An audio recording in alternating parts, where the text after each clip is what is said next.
Parašportnik leta, dogodek, ko se na enem mestu v slavnostnem vzdušju zberejo parašportniki, njihovi trenerji in mnogi, ki delujejo v parašportu in za parašport.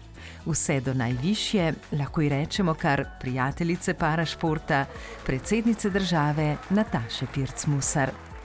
To je dogodek, na katerem se vsi skupaj ozremo po preteklem parašportnem dogajanju. Spoštovane dame in gospodje, nagrada Parašportnik leta ni le priznanje za eno leto. Je zahvala za vse, kar je bilo vloženo v pot do uspeha in hkrati spodbuda za prihodnost.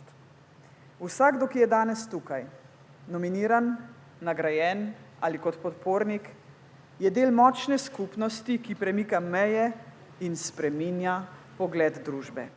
To je v bistvu ena veličastna prireditev poklonov parašportnikom v Sloveniji. Zavedati se moramo, da parašportniki dobijo medalje in odličja in trenutek, ki ga je namenil samo organizator v domovini tekmovanja. Mi pa želimo tukaj se res pokloniti temu športniku, pokloniti te ekipam in jim dati tisti trenutek slave, da ga lahko podoživijo z domačimi, z navijači, parašportniki ostalimi in da nekako svojo čast pokažejo v slovenskem prostoru.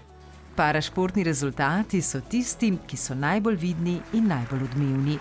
Velik in pomemben del parašporta pa so tudi vsi projekti, vse akcije, vse delo, ki se velikokrat gradi stran od oči široke javnosti, a ima moč spreminjanja in lepšanja življenja ljudi z različnimi vrstami invalidnosti.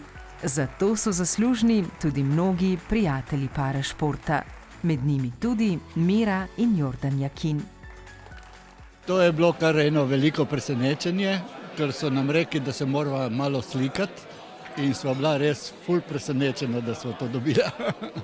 Nama je v veselje, da predajava šport, znanje, kako se gibati, tudi z oviranostjo in tako. Sva prijatelja. Velika prijatelja, edino na igrišču nisva prijatelja. Kjer je doma šport, je vedno prostor tudi za umetnost. Tako v izvedbi glasbenih gostov, kot tudi nastopov parašportnikov. Prav tako kot najuspešnejši parašportniki današnjega dne so pomembni tudi mladi, ki prihajajo za njimi. Zato Zveza za šport invalidov Slovenije, Slovenski paraolimpijski komite vsako leto imenuje tudi perspektivno mlado parašportnico in parašportnika. Letos sta to postala paranamiznoteniška igralka Karin Praček in gluhi plavalec Alessandro Ambrožič. To je zame velik uspešek, hvala za nagrado, to je zame podpor za naprej za naslednje olimpijske igre, ker upam, da bom se vrstil vsaj v finale pa v prve 3 mesta. To je bilo zame wow, solzico sem dobila v očeh. Res mi veliko pomeni, ker je bila res naporna sezona, lepi dosežki so se mi zgodili in je res to, mislim, da je lep konec 2025. Tu pa so še 3 najprestižnejša priznanja. Letošnja najboljša parašportna ekipa je slovenska ženska reprezentanca odbojke sede za osvojeno 4. mesto na Evropskem prvenstvu.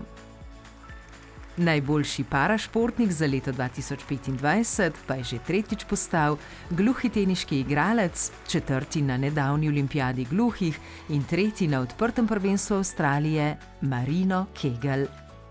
Tukaj sem zelo zadovoljen in pa zelo ponosen in zelo srečen, pa hvala za priznanje. Najboljša parašportnica za leto 2025 pa je prav tako že 3. postala gluha atletinja Leja Glojnarič, dobitnica 3 bronastih odličij na nedavni olimpijadi gluhih. Najboljša parašportnica leta 2025 mi ogromno pomeni. To je res lep občutek, ko si zdaj že 3. zapored parašportnica leta. Predvsem bi pa rada se zahvalila parašportni zvezi gluhih, pa šport invalidov in predvsem mojim staršem in drugih, ki so me podpirali, stali ob strani in brez njih ne bi bila tukaj. Čestitke vsem parašportnikom, njihovim trenerjem in vsem, ki delujejo v parašportu in za parašport.